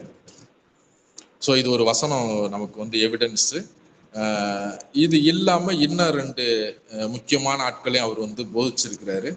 அது வந்து இந்த 1929 வருஷன்ல இருந்து இந்த 10 கட்டளை வந்து படிச்சாப்புல இல்ல பிரதர், அதுல வந்து நீங்க படிச்சீங்கன்னா இதே வசனத்தை அப்போஸ்தலர் 22:3 இந்த வசனத்தை வந்து நீங்க படிச்சீங்கன்னாக்கும் அந்த கமாலியல் வந்து இன்னும் 2 பேருக்கு வந்து யாருக்கு நம்ம அப்ப இருந்த சீடர்களுக்கு கமாலியல் போதிச்சதையும், அதுக்கப்புறம் கமாலியலே வந்து கிறிஸ்தவரா மனம் மாறி ஞானஸ்தானம் வாங்கி ஒரு கிறிஸ்தவனா வாழ்ந்துட்டு இறந்து போனதாகவும் ஹிஸ்டரி இருக்கு அப்படின்ட்டு அந்த பைபிள் அடிக்குறிப்புல போட்டிருப்பாங்க. சரி, இதை கமாலியலை பத்தி இப்ப இதை ஓரங்கட்டி வச்சிருவோம். இப்ப நம்ம திருப்பி காட்சிக்குள்ள வருவோம். இப்ப ஒரு 10 கட்டளையை வாசிச்சு காமிச்சாரு. அந்த 10 கட்டளையை வந்து மனப்பாடமா சொல்லும் போது எங்கெல்லாம் கடவுளோட நாமம் வந்துச்சோ அப்பெல்லாம் தலை குனிஞ்சாரு, அதுக்குரிய விளக்கத்தை சொன்னாரு. இப்போ வந்து திருப்பி அதுல இருந்து அவங்க கேள்வி கேட்கறாங்க. என்னன்னாக்கும் ஓய்வு நாளை பத்தி வரும். ஸோ அதுல வந்து என்ன சாபத்து நாள் அப்படின்னு வரும். சாபத்து நாள்ங்கிறது பழைய தமிழ் வார்த்தை. ஆக்சுவலாக அந்த சாபத்துங்கிறத அப்படியே தமிழில் சாபத்துன்னு இது பண்ணிருக்காங்க, டிரான்ஸ்லிட்ரேஷன் பண்ணியிருக்கிறாங்க. ஸோ அதுதான் இதுலேயும் வந்து சொல்கிறாங்க. என்ன கேள்வி கேட்குறாங்கன்னாங்க, குழந்தாய் நீ கவனி, நீ சொன்ன புனித நாட்களை பரிசுத்தமாய் கடைபிடிக்க மறவாதிரு அப்படின்ட்டு சொன்னேன். அதில் வந்து நீ மட்டும் இல்லை, உன் மகனும் உன் மகளும் உன் வேலைக்காரனும் உன் வேலைக்காரியும் உன்னுடைய குதிரையும் கூட ஓய்வு நாளில் வேலை செய்யக்கூடாது அப்படின்னு சொன்னேன். இப்ப கேள்வி என்னன்னா, ஒரு சாபத்து நாள் அன்னைக்கு, சாபத்து நாள்னா ஓய்வு நாள், ஒரு ஓய்வு நாள் அன்னைக்கு ஒரு கோழி முட்டை போடுது அல்லது ஒரு ஆடு வந்து குட்டி போடுது அப்படின்னாக்கும், அந்த கோழியோட முட்டையவோ அல்லது அந்த ஆட்டு குட்டியவோ பயன்படுத்துவது சரியாகுமா அல்லது பழியாகுமா அப்படிங்கிறாங்க. அது தவறாகுமா அப்படிங்கிறாங்க. ஏன்னா அந்த கட்டளையில வந்து தெளிவா எப்படி இருக்கும் அப்படின்னாக்கும், ஹீப்ரு வெர்ஷன்ல உள்ளதோட தமிழ் டிரான்ஸ்லேஷன் பண்ணா எப்படி இருக்கும்னாக்கும், 6 நாட்களும் நீ வேலை செய்து உன் தொழிலுக்கு எடுத்த காரியங்களை எல்லாம் நடத்துவாயாக, 7ஆம் நாளோ உன் கடவுளாகிய ஆண்டவருக்கான ஓய்வு நாளாய் இருப்பதனால் அன்று நீயாவது உன் மகன் மகளாவது உன் வேலைக்காரன் வேலைக்காரியாவது உன் ஆடு மாடுகளாவது உன் கழுதையாவது உன் குதிரையாவது அல்லது உன் வாயில்களில் இருக்கும் அந்நியனாவது யாதொரு வேலையும் செய்ய வேண்டாம் அப்படின்னு இருக்கும் அந்த ஹீப்ரு வெர்ஷன்ல அந்த ஓய்வு நாளை பத்தி உள்ளது. இதுல வந்து இந்த கழுதை, குதிரை, ஆடு, மாடு இதெல்லாம் வருதா, விலங்குகளை தெளிவா தனித்தனியா இருக்கும். ஆனா நமக்கு உள்ளது வந்து உன் மிருகங்களாவதுன்னு ஒரே வார்த்தையில முடிச்சிருப்பாங்க. சோ இந்த கேள்வி வந்து அவங்க கேட்குறாங்க, என்னது, ஒரு ஓய்வு நாள் அன்னைக்கு ஒரு கோழி ஒரு முட்டை போடுது, அந்த முட்டையை பயன்படுத்தலாமா? அல்லது ஒரு ஆடு வந்து ஓய்வு நாள் அன்னைக்கு குட்டி போட்டுருது, அந்த குட்டியை எடுத்து பயன்படுத்தலாம். பயன்படுத்துறதுங்க நிறைய விதம் இருக்கு. ஏன்னா கடவுளுக்கு பலி செலுத்துறதுக்கு கூட ஒரு ஆட்டுக்குட்டியை எடுத்து தான் அதை வளர்த்து இது பண்ணி மாசு மறுவற்ற ஊனம் இல்லாத நல்லா ஹெல்த்தியா இருக்கிற ஒரு ஆட்டுக்குட்டியை தான் கொண்டு போய் கடவுளுக்கு பலி செலுத்துவாங்க, கடவுளுக்கு காணிக்கையா கொடுப்பாங்க. ஸோ அப்போ வந்து அந்த ஆட்டுக்குட்டி வந்து ஓய்வு நாள் அன்னைக்கு குட்டி போடப்பட்ட ஆட்டுக்குட்டியா இருந்தா அதை யூஸ் பண்ணலாமா? இப்படிதான், இதான் கேள்வி. இப்ப அந்த 12 வயசு சேசு வந்து பதில் சொல்றாரு. அந்த காலகட்டங்கள்ல நிறைய போதகர்கள் இருந்தாங்க, சீனியர் போதகர்கள். அந்த சீனியர் போதகர்கள்ல ஷாமை அப்படின்னு ஒருத்தர் இருந்தார். ஷாமை அவர் பேர். அவர் தான் அந்த கடைசியா இருந்த ஆள். அதுக்கு முன்னாடி சீனியர் போதகர்கள்லாம் செத்து போயிட்டாங்க. இப்போதைக்கு உயிரோட இருக்கிறவர் ஷாமை அப்படிங்கிறவர். அந்த ஷாமை அப்படின்னு சொல்லப்படுற அந்த சீனியர் போதகர் கூட என்ன சொல்றாருனாக்கும், சாபத்து நாள்ல வந்து போடப்பட்ட முட்டை வந்து பிரமாணத்திற்கு எதிரானது, அது தவறு, அதை பயன்படுத்தக்கூடாது அப்படின்னு தான் வந்து சொல்லிட்டு இருக்கிறாரு அந்த ஆளே, அந்த சீனியர் போதகர். இதை வந்து இந்த விஷயங்களை வந்து சேசு சொல்றாரு, 12 வயசு பையன் சேசு சொல்றாரு. சொல்லிட்டு அவர் என்ன சொல்றாருனாக்கும், ஆனா மனுஷனுக்கும் மிருகத்துக்கும் பிறப்பித்தல் அப்படிங்கிறது வந்து ஒரு இயற்கையான செயல். வந்து பிறப்பித்தல்ங்கிறது வந்து இயற்கையா நடக்கிற ஒரு செயல். ஒரு குதிரைய ஒருவேளை ஒருத்தன் சாபத்து நாள் அன்னைக்கு, அவரையே உதாரணத்துக்கு சொல்லிக்கிறார், அந்த சேசுவையே சொல்லிக்கிறார், ஒரு குதிரைய வந்து நான் வந்து ஒரு சாபத்து நாள் அன்னைக்கு வேலை வாங்கினேன் அப்படின்னாக்கும் அந்த பாவத்துக்கு நானே பொறுப்பாளி ஆகுறேன். ஏன்னாக்கும் நான் வந்து சாட்டையை பயன்படுத்தி அதை வந்து பலவந்தப்படுத்தி கட்டாயப்படுத்தி நான் வேலை வாங்குறேன், அந்த பாவம் வந்து என்னதான் சாரும், நான் அது மாதிரி செஞ்சேன்னாக்கும். ஆனாக்கும் சாபத்து நாள்ல வந்து ஒரு கோழி முட்டை போடுது அப்படின்னாக்கும் அது வந்து அந்த வயிற்றுக்குள்ள முட்டை வந்து முத்தி அது வந்து அந்த முட்டை போடுறதுக்கு ஆயத்தமாகி ரெடியா இருக்குது.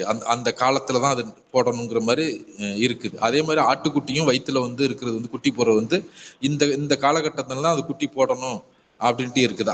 அந்த காலகட்டத்தில் இது நடக்கணும் அப்படிங்கிறது பற்றி அது செயல்பட்டதுனால அது வந்து குற்றமற்றது தான் அப்படிங்கிறாரு. உடனே அந்த குரு கேட்கிறாரு, அது எப்படி சாபத்து நாள்ல செய்யப்படுற எல்லா வேலையும் பாவமாகும் போது இதுவும் ஒரு வேலை தானே, இது எப்படி பாவமாகாது அப்படின்ட்டு அந்த குரு கேட்கிறாரு. அப்போ வந்து சேசு சொல்றாரு, அது எப்படின்னாக்கும் கருத்தாங்கி பெத்தெடுக்கிறது வந்து கடவுளோட சித்தத்தின்படி நடக்குது. படைத்தவராகிய சிருஷ்டிகர்னா படைக்கிறவர், அவர் கடவுள் தான். சிருஷ்டிகரோட சித்தத்தின்படி அது நடக்குது. அது வந்து ஒரு சட்டத்தை வந்து சிருஷ்டிகர் வந்து அந்த ஒவ்வொரு சிருஷ்டிக்கும் ஒவ்வொரு படைப்பு பொருளுக்கும் ஒரு சட்டம் சொல்லி இருக்கிறாரு.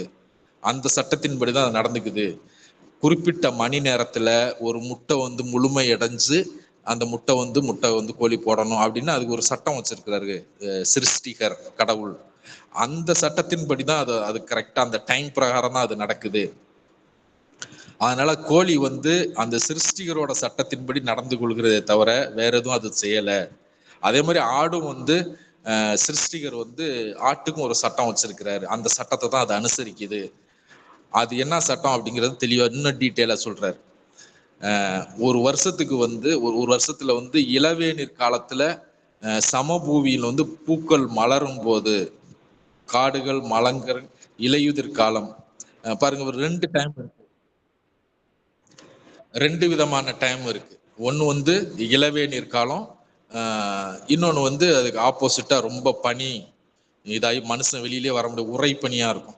ஸோ அந்த நாடுகளில் வந்து அந்த இளவேநீர் காலங்களில் வந்து எல்லாம் பூ பூத்து எல்லாம் விளைச்சல்லாம் நல்லா இருக்கும். அப்போதான் வந்து ஆடுகள் வந்து இணை சேர்ந்து கருவுற்று அது வந்து வயிற்றுல அந்த குட்டி வளர்ந்து அது குட்டி போடுற இது வரும்போது இத்தனை மாசங்கள் ஓடும்ல, அந்த மாசங்கள் ஓடும் போது திருப்பி பனி பெய்ய ஆரம்பிச்சிடும். அந்த பனி காலத்துல அது குட்டி போடும்போது இது வந்து அந்த மனுஷங்க இருக்காங்கல்ல, அந்த மனுஷங்களுக்கு அந்த பனிக்காலங்கள்ல விவசாயம் இருக்காது. ஏன்னா வயல்ல எதுவுமே வராது, மரங்கள் எல்லாம் இலையெல்லாம் உதுத்துரும், அவனுக்கு சாப்பாட்டு கஷ்டமா இருக்கும். அப்போ வந்து அவன் வளர்க்குற ஆட்டுக்கிட்ட இருந்து அந்த பால் எடுத்து அவன் பயன்படுத்திக்கலாம். அப்புறம் வந்து இறைச்சி பயன்படுத்திக்கலாம், அந்த பால் கட்டி பயன்படுத்திக்கலாம். எக்ஸஸா வர்ற பாலை வந்து பால் கட்டின்னு சீஸ்ன்னு சொல்லுவாங்க, அந்த ப்ராசஸ் பண்ணி இது பண்ணிக்குவாங்க. ஸோ அந்த குளிர்காலம் முடிகிற வரைக்கும் அது இருக்கும். ஸோ அந்த குளிர்காலம் ஆரம்பிக்கும் போது எல்லாம் குட்டி போட ஆரம்பிக்கும். இது வந்து மனுஷனுக்கு வந்து இந்த டைம்ல தேவை, உணவு தேவை அப்படிங்கிறதுக்காக தான் அந்த டைம்ல அது ஆடுகள்லாம் வந்து கருவுற்று மனுஷங்களுக்கு வந்து சாப்பாடு இல்லாத போற நேரங்கள்ல குட்டி போடணும் அப்படின்னு ஒரு டைமிங் வச்சிருக்கிறார். அந்த டைமிங் அவர் சொல்றாரு. இளவேநீர் காலத்துல வந்து பூமியில வந்து பூவெல்லாம் பூத்திருக்கும். அதுக்கப்புறம் வந்து காடுகள் மரங்கள்லாம் இலையுதிர் காலம் வரும்போது குளிர்னால மனுஷங்க வெளியில கூட போக முடியாம கஷ்டப்படுவாங்க, அப்ப சாப்பாட்டு கஷ்டப்படுவாங்க. அந்த நேரத்துல வந்து இந்த ஆடுகள்லாம் வந்து குட்டி போட்டுச்சுன்னாகும் அதுக்கு வந்து மனுஷங்களுக்கு வந்து பால் மாமிசம் ஊட்டமுள்ள பால் கட்டி இதெல்லாம் வந்து கிடைக்கும். ஆண்டோட எதிர்மாறான பருவங்கள்ல பயிரிடுறதும் உழைக்கிறதும் மனுஷனுக்கு வந்து முடியாம போயிடும். அந்த நேரங்கள்ல இது கிடைக்கணும் அப்படின்ட்டு இந்த டைமை வந்து கடவுள் சிருஷ்டிகர் வந்து செட் பண்ணி வச்சிருக்கிறாரு. அதனால சிருஷ்டிகரோட சட்டத்தின்படிதான் அது வந்து குட்டி போடுது. அதனால வந்து இது வந்து பாவம் ஆகாது அப்படின்றாரு. இதுக்கு இந்த டைமிங்கு இந்த மாச கணக்கு இது ஏன்னா எல்லா இஸ்ரேல் மக்களுக்கும் ஏன்னா பேசிக்காவே யூதர்கள் வந்து ஆடு மாடு மேய்க்கிறவங்க. இதெல்லாம் வந்து உங்களுக்கு அந்த யோசேப்பு கதை படிச்சீங்கன்னா தெரியும். யோசேப்பு கதையில வந்து பேசிக்கா அவங்க தொழிலே ஆடு மாடு. அதனால ஆடு மாடுகளை பத்தி நல்லா தெரியும் யூதர்களுக்கு. அது எப்போ வந்து கருவுறும், எந்த மாசம் குட்டி போடும், திருப்பி எப்போ இதாகும், அப்ப அந்த கால சூழ்நிலைகள் மாதிரி இதெல்லாம் நல்லா யூதர்களுக்கு தெரியும். இந்த பதில இந்த 12 வயசு பையன்ட்டு அவங்க கேட்டதும் தெரிஞ்சிடறாங்க. ஏன்னா அது வரைக்கும் அந்த இன்னொரு குரு அவர் சொன்ன ஷாமை அப்படிங்கிற அவர் வந்து ஒரு பெரிய சீனியரான ப்ரீச்சர். அவரே வந்து அது தப்புன்னு சொல்லிட்டு இருக்கிறாரு. அதை அடிச்சு உடைக்கிறாரு 12 வயசு பையனா இருந்து. ஒரு ஒரு குரு வந்து தெரிச்சிடுறாரு, இனிமே இதுக்கு மேல இந்த பையனை நான் சோதிக்க மாட்டேன், பெரியவங்களோட ஞானத்தோட இந்த ஞானம் ரொம்ப அதிகமா இருக்கு அப்படின்னு அவர் தெரிக்கிறாரு.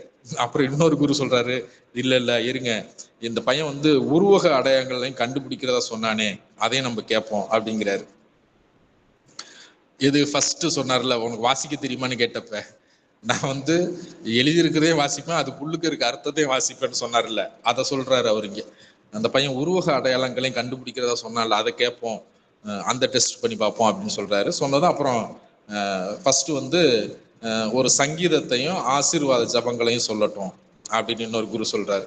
அப்புறம் இன்னொரு குரு சொல்றாரு, அவன் விதிமுறைகளையும் இந்த பையன் சொல்லட்டும் அப்படிங்கிறாரு.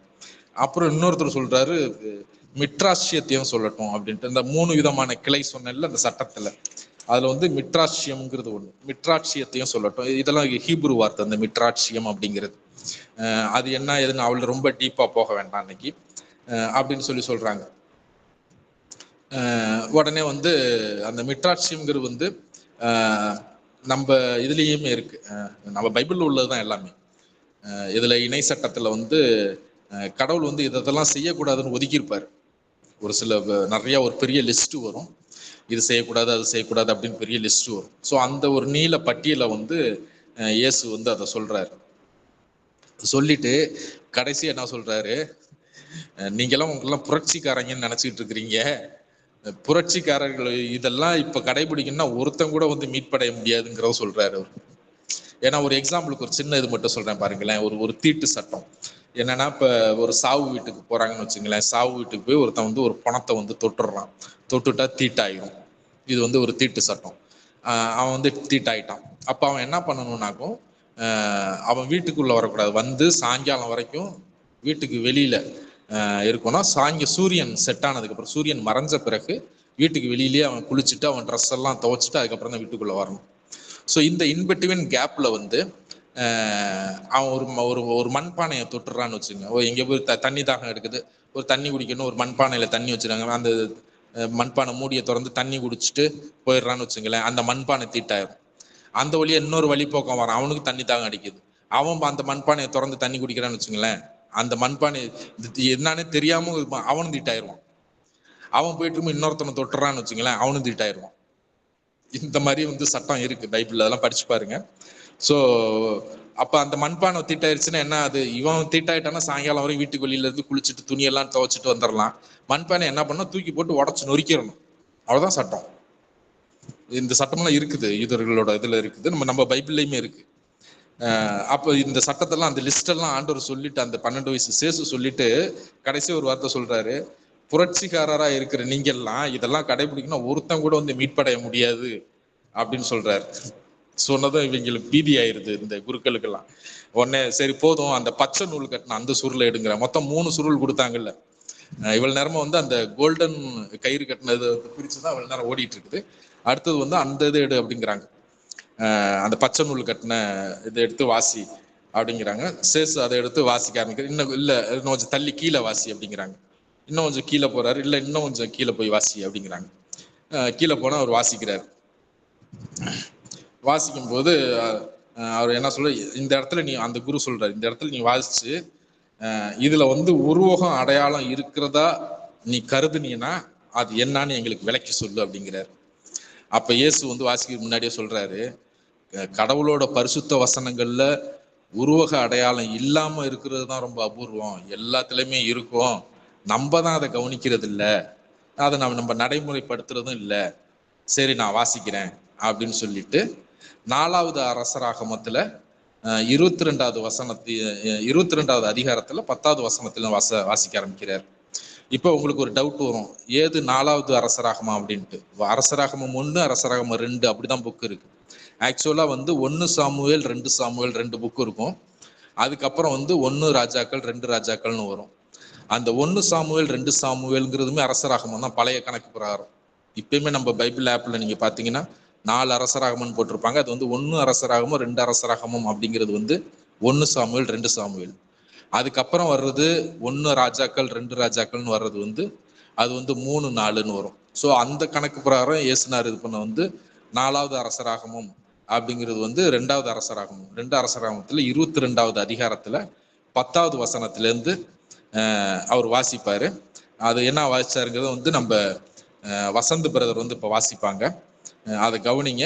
அதுக்கப்புறம் அதுல அவங்க என்ன கேள்வி கேட்டாங்க, இந்த வசனங்கள் பைபிள்ல இருக்கு, ஆண்டவர் வாசிச்ச அவரோட டெஸ்ட்ல அவர் வாசிச்ச வசனம் இது. நல்லா கவனமா கவனிங்க. வசந்த் பிரதர் அதை கொஞ்சம் வாசிங்க பிரதர். அரசராகமம் 4வது அதிகாரம் 4வது அரசராகமம் 22வது வசனம்.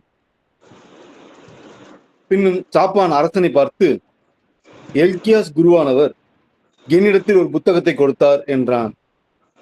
பின்பு அவன் அதை ராசாவுக்கு முன்பாக வாசித்தான். ராசா கர்த்தருடைய நியாயப்பிரமாணத்தின் வாக்கியங்களை கேட்டபோது தன் வஸ்திரங்களை கிழித்து கொண்டு எல்கியாஸ் என்னும் குருவானவரையும் சாப்பான் குமாரனான ஐகாமையும் மீகா குமாரன் அக்கேபாரையும் சம்பிரதியான சாப்பானையும் அரசனின் ஊழியனாகிய அசாயிசாயையும் பார்த்து, நீங்கள் போய் அகப்பட்ட புத்தகத்தின் வாக்கியங்களை நிமித்தமாக என்னை பற்றியும் பிரஜையை பற்றியும் யூதா ஜனமெல்லாத்தையும் குறித்தும் கர்த்தரிடத்தில் விசாரியுங்கள். ஏனெனில் நமக்காகவே எழுதியிருக்கிற எல்லா வாக்கியங்களின்படி நடக்க நமது பிதாக்கள் இப்புத்தகத்தின் வாக்கியங்களுக்கு செவிகொடாதபடியினால் அன்று கர்த்தருடைய பெரும் கோபாக்கினை நமக்கு விரோதமாய் பற்றி இருக்கிறது என்றான். இந்த இது வரைக்கும் வாசிக்கும்போது அந்த குரு என்ன சொல்றாரு, அதோட போதும் அப்படின்னு சொல்லி நிறுத்து அப்படின்றார். இதுல அவர் வாசிக்கும் போதே இடையில ராசா கர்த்தருடைய நியாயப்பிரமாணத்தின் வாக்கியங்களை கேட்டபோது தன் வஸ்திரங்களை கிழித்து கொண்டு அப்படின்னு சேசு வாசிப்பாரு. அப்போ ஒரு குரு சொல்லுவாரு, அதுக்கு அடுத்து வந்து அந்த பேரெல்லாம் வரும்ல, அந்த பேரெல்லாம் விட்டுரு, அதெல்லாம் ஸ்கிப் பண்ணிட்டு அடுத்து வாசி அப்படிம்பாரு. அப்ப அது விட்டுட்டு ஸ்கிப் பண்ணிட்டு அவர் வாசிப்பாரு. நீங்கள் போய் அகப்பட்ட புத்தகத்தின் வாக்கியங்கள் நிமித்தமாக என்னை பற்றியும் பிரசை பற்றியும் அப்படின்னு வருதுல்ல அந்த வசனம்லாம். ஸோ இதை வந்து நீங்க நோட் பண்ணிக்கங்க. 2 அரசராகமம் 2 ராஜாக்கள்னா 2 அரசராகமத்துல 22வது அதிகாரம் வசனம் 10 முதல் அப்படின்னு போடுங்க. அது என்ன கடைசியாதாங்கன்னு, நமது பிதாக்கள் புத்தகத்தின் வாக்கியங்களுக்கு செவி கொடாதபடியினாலே அன்றோ கர்த்தருடைய பெரும் கோபாக்கினையானது நமக்கு விரோதமாய் பற்றி எரிகிறது என்றான் இப்படின்னு இருக்கு. இது வந்து பல நூற்றாண்டுகளுக்கு முன்னாடி நடந்த ஒரு ஹிஸ்டரி. இப்ப வந்து கேள்வி, இந்த இயேசு இதை வாசிச்சு முடிச்சதும் கேள்வி கேட்குறாங்க இயேசு கிட்ட. என்னன்னாக்கும், சரி அதோட போதும், இதோட நிறுத்திட்டு இது வந்து பல நூற்றாண்டுகளுக்கு முன்னாடி நடந்தது, இந்த பழைய சரித்திர நிகழ்ச்சியில வந்து நீ என்ன உருவக அடையாளத்தை பாக்குற அப்படின்னு சேசு கிட்ட கேட்குறாங்க. இப்ப சேசு பதில் சொல்றாரு, எனக்கு வந்து இப்படி தெரியுது. என்னன்னாக்கும், நித்தியமா இருக்கிறது வந்து நித்தியமா இருக்கிறவருக்கு வந்து காலத்தோட தொடர்பு படுத்த முடியாது. நீங்க வந்து பல நூற்றாண்டுக்கு முன்னாடி உள்ள நிகழ்ச்சின்னு சொல்றீங்க, அதெல்லாம் வந்து நித்தியருக்கு வந்து இந்த டைம் கிடையாது அப்படின்னு சொல்றாரு. கடவுள் வந்து நித்தியரா இருக்கிறாரு, நம்மளோட ஆன்மாவும் நித்தியமா இருக்கு, கடவுளுக்கும் ஆத்மாவுக்கும் உள்ள உறவும் நித்தியமா இருக்கு. அவர் சொல்லிட்டு ஒரு லாஜிக்கை நல்லா கவனிச்சுட்டே வாங்க. நித்தியரா இருக்கிற கடவுளுக்கு வந்து டைம் வந்து கம்பேர் பண்ண முடியாது. கடவுள் நித்தியரா இருக்கிறாரு, நம்மளோட ஆத்மாவும் நித்தியமா இருக்கு, நம்மளோட ஆத்மாவுக்கும் கடவுளுக்கும் உள்ள உறவும் நித்தியமா இருக்கு.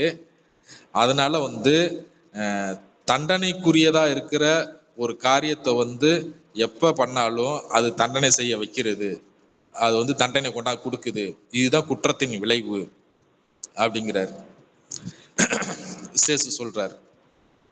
அப்ப அந்த ஞானிகள் ஒருத்தன் கேள்வி கேட்கிறாரு, அந்த குருக்கள்ல ஒருத்தன் கேள்வி கேட்கிறாரு, கடவுள்ல இருந்து வர்ற ஞானம் வந்து இஸ்ரேல்கிட்ட வந்து இப்பொழுது இல்லையா? நம்மள்ட்ட வந்து 613 விதிமுறைகளும் இருக்குது, 613 சட்டங்கள், இதையும் எழுதி வச்சுக்கோங்க நோட்ல. இஸ்ரேல் மக்கள் யூதர்கள் வந்து 613 சட்டங்கள் எங்களுக்கு இருக்கு அப்படின்னு சொல்லுவாங்க. அதை அந்த நம்பரை எழுதி வச்சுக்கோங்க. அப்ப சேசு சொல்றாரு, கடவுள்கிட்ட இருந்து வர்ற ஞானம் வந்து இஸ்ரேல்கிட்ட வந்து இப்ப இல்ல, நாம வந்து அவர்கிட்ட தான் வெளிச்சத்தை கேட்கணுமே ஒழிய பரிதாபத்துக்குரிய மனுஷங்கள்கிட்ட இல்ல. நீதியும் கடவுளுக்கு பிரமாணிக்கும் இல்லாவிட்டில் வெளிச்சத்தை வந்து நம்மளால பார்க்க முடியாது. அதனாலதான் மனுஷர்கள் வந்து பாவம் செய்யறாங்க. அந்த பாவத்தின் நிலைவா கடவுளோட கோபம் வந்து அவங்களுக்கு வந்து தண்டனையை தருது அப்படின்னு சொல்றாரு. இந்த 613 விதிகள் வந்து நம்மள்ட்ட இருக்கு அப்படின்னு சொல்றாங்கல்ல, அதை பத்தி என்ன சொல்றாருனாக்கும், நம்மள்ட்ட விதிமுறைகள் இருக்கு, 613 இருக்கு, ஆனா அவைகள் வந்து வெறும் வார்த்தையா தான் இருக்கு. அதை வந்து நம்ம தெரிஞ்சு வச்சிருக்கிறோம், ஆனா அதை வந்து நம்ம கடைபிடிக்கிறது இல்ல. அதனாலேயே நம்ம வந்து கடவுளோட தொடர்பு இல்லாம தொடர்பு அருந்து போயிருக்கிறோம். இதுதான் வந்து உருவக அடையாளம். ஒவ்வொரு மனுஷனும் ஒவ்வொரு காலகட்டங்களும் ஆண்டவரோட சித்தத்தை வந்து அறிஞ்சு அதை அறியறதுக்கு வந்து கடவுள்கிட்ட போய் விசாரிக்கணும். அப்படி விசாரிச்சு அந்த சித்தத்தின்படி நடந்துகிட்டாக்கும் கடவுளோட கோபாக்கினை மனுஷன் தனக்கு மேல வராதபடி தப்பிச்சுக்கலாம் அப்படின்னு வந்து பதில் சொல்றாரு. சொன்னதும் ரொம்ப அந்த அந்த குருக்கள்ல ஒருத்தர் சொல்றாரு, ரொம்ப உத்தமமான குழந்தை, தந்திரமான கேள்வியில கூட அதுல உள்ள கண்ணியில இருந்து ரொம்ப பதட்டப்படாம அழகா வந்து தப்பிக்கிறாரு அப்படின்னு சொல்லிட்டு, சரி வாங்க இவர் வந்து நம்ம மெய்யான ஜப கூடத்துக்கு கூட்டிட்டு போவோம் அப்படின்ட்டு அந்த ஹால்ல இருந்து இன்னொரு இடத்துக்கு கூப்பிட்டு போறாங்க. ஸோ ஒரு கேள்வி கேட்டு டெஸ்ட் பண்ணதெல்லாம் முடிஞ்சிருச்சு. இப்போ வந்து சடங்கு நடக்க போது அங்கே கூட்டிட்டு போயிட்டு, அது கொஞ்சம் ரொம்ப விசாலமா ரொம்ப அகலமா ஒரு பெரிய ஹால் மாதிரி இருக்கு. அங்கே போனதும் வேலையா சேசுக்கு வந்து சுருள் முடி இருக்கும்ல, அந்த சுருள் முடி வந்து நல்லா கழுத்து ஷோல்டர் வரைக்கும் தொங்கி போயிருக்கும். ஏன்னா அது வரைக்கும் வந்து ஆக்சுவலா இயேசுனாரும் வந்து ஒரு நசரேன் கடவுளுக்கு ஒப்பு கொடுக்கப்பட்டவர் தான். அதனால அவர் வந்து மொட்டையெல்லாம் அடிக்கல சேசுவுக்கு. அதனால முடி நல்லா லென்த்தா ஷோல்டர் வரைக்கும் கீழே வரைக்கும் தொங்கி அது சுருள் சுருளா தொங்கும். வேலையை வந்து முடிய வெட்டுறாங்க.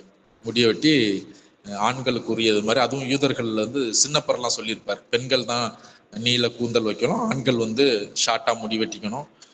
அந்த முக்காடு போடுற சட்டத்தை பத்தி பேசும்போது சொல்லியிருப்பார். ஏன்னா கமாலியல்கிட்ட படிச்ச ரொம்ப சட்டங்கள் தெரிஞ்ச ஒரு ஆள் அவரு, நம்ம சின்னப்பர் பவுல். ஸோ அதனால இவங்க இந்த அந்த முறைமையின்படி வந்து என்ன பண்றாங்க, அந்த லாங்கா இருக்கிற அந்த சுருள் முடியை வந்து வேலையா அதை கட் பண்றாங்க. சூசேப்பர் பக்கத்துல பூராத்தை பொறுக்கி எடுத்துக்கிறாரு. அந்த கீழே உழுவுற அந்த சுருள் முடி எல்லாத்தையும் சுருட்டி அவர் எடுத்துக்கிறாரு. அதை இங்க போடல, ஏன் எடுத்துக்கிட்டாரு என்னன்னு தெரியல, அதில் எடுத்துக்கிறாரு. அதுக்கப்புறம் வந்து அவர் சிவப்பு கலர்ல தானே, ரெட் கலர்ல தானே அங்கி போட்டு மாதாமா கூட்டிட்டு போயிருந்தாங்க. அந்த அங்கியில வந்து இடுப்புல வந்து ஒரு 2-3 சுத்து ஒரு இடைக்கச்சை நல்லா டைட்டா கட்டி சுத்துறாங்க. அதுக்கப்புறம் வந்து கையில் ஆர்ம்ஸ் இருக்குல்ல, ஆர்ம்ஸ்லயும் அந்த அங்கி இருக்கும், அது மேல வந்து சுத்தி ஒரு இது கட்டுவாங்க. அப்புறம் நெத்தியிலையும் கட்டுவாங்க. இப்பயுமே வந்து நீங்க வந்து ஒரு சில யூடியூப் வீடியோல போயிட்டு ஷமா இஸ்ராயல் அப்படின்னு போட்டீங்கன்னா அது வந்து ஒரு ரெகுலர் ப்ரேயர்ல அது ஒரு ஷமா இஸ்ராயல் ப்ரேயர் ஒண்ணு. அதுல பாத்தீங்கன்னா அந்த ப்ரேயரை ஜெபிக்கிறவங்க எப்படி ஜெபிக்கிறாங்கன்னு பாத்தீங்கன்னா, அந்த நான் சொன்ன மாதிரி அந்த ரைட் ஹேண்ட்ல அந்த ரைட் ஹேண்ட் லெஃப்ட் ஹேண்ட் கன்ஃபார்மா தெரியல, ஒரு கையில அந்த ஆர்ம்ஸ்ல வந்து ஒரு கட்டியிருப்பாங்க, அதுல ஒரு சின்ன குட்டியா ஒரு ஸ்கொயரா ஒண்ணு இருக்கும். அதே மாதிரி நெத்தியில ஒண்ணு கட்டியிருப்பாங்க, 2 கண்களுக்கு நடுவுல ஸ்கொயரா ஒண்ணு இருக்கும். இதுவும் கடவுள் வந்து சட்டம் சொல்லியிருக்கிறாரு, உன்னோட 2 கண்களுக்கு நடுவுல வந்து என்னோட கட்டளைகள் இருக்கணும், உன்னோட வீட்டு நிலப்படியில இருக்கணும் அப்படின்லாம் சொல்லியிருப்பாரு. இதை வந்து ஒரு வளர்ந்த ஆம்பளை இஸ்ரேல்ல வந்து சட்டங்கள்ல வந்து நல்லா இது பண்ணி முதிர்ச்சியுற்ற ஒரு ஆண்மகன் இனிமே ஜெபிக்கும் போது, கடவுள்கிட்ட ஜெபிக்கும் போது இப்படிதான் ஜெபிக்கணும். இப்படி இந்த இடைக்கச்சை கட்டி அந்த கையில அந்த அதுக்குள்ள வந்து சின்ன புக் மாதிரி அதுல சட்டங்கள் இருக்கும், அதை நெத்தியில இது கட்டி.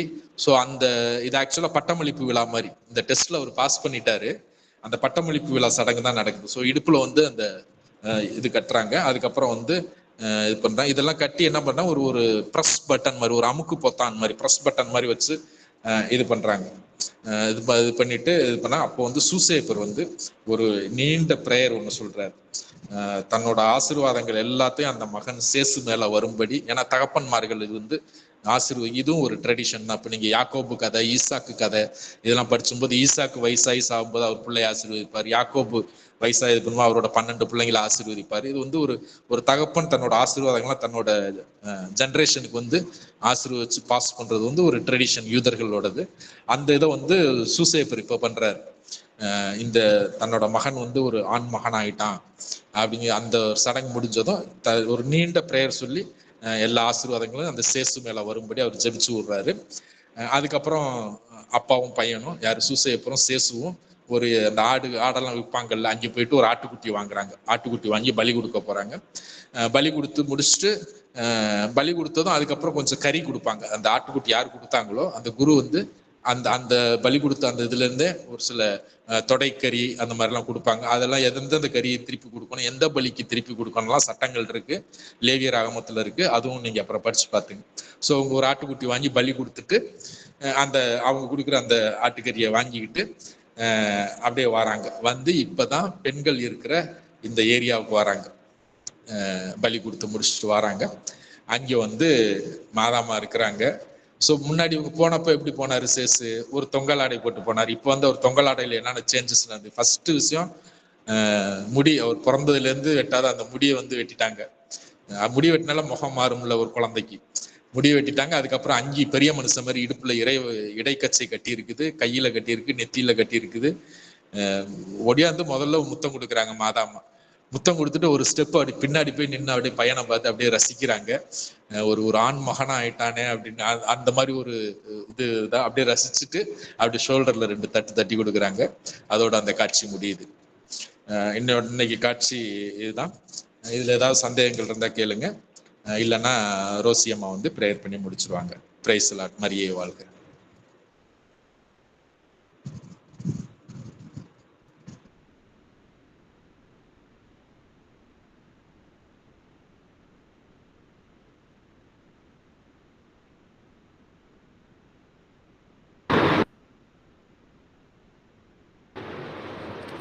சந்தேகங்கள் எதுவும் இருக்காப்பா? கேளுங்க.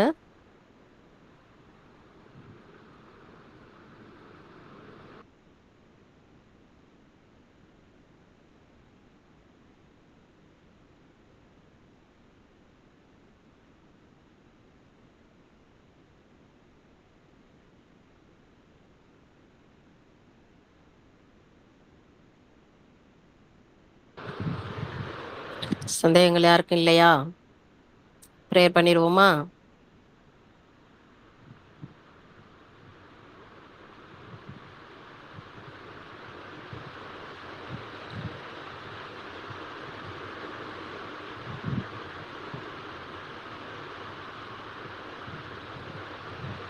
நன்றி மாதாமா, நன்றி ஏசப்பா. இதோ மறைந்த உண்மைகளை எங்களுக்கு வெளிப்படுத்தின கிருபைக்காக நன்றி. உமது சத்தியத்தை அறிந்து அதன்படி நடக்கும் கிருபை எங்களுக்கு தாரும் ஆண்டவரே. உம் வழியிலே நடந்து சிறு பிள்ளைகளாகிய நாங்கள் அனைவரும் உம்மை பின்பற்றி உமது பிள்ளைகளாக என்றும் வாழ்ந்து உம்மிடம் வந்து சேரும் கிருபையை எங்கள் ஒவ்வொருவருக்கும் தாரும் தாயே. அருள் நிறைந்த மரியே வாழ்க, கர்த்தர் உம்முடனே, பெண்களுக்குள் ஆசீர்வதிக்கப்பட்டவர் நீரே. உம்முடைய திருவயிற்றின் கனியாகிய இயேசுவும் ஆசீர்வதிக்கப்பட்டவரே. அச்சிஷ்ட மரியாயே, சர்வேசுடைய மாதாவே, பாவிகளாய் இருக்கிற எங்களுக்காக எப்பொழுதும் எங்கள் மரண நேரத்திலும் வேண்டிக் கொள்ளும். ஆமேன். Praise the Lord. மரியே வாழ்க. Praise Lord, Maria. Maria.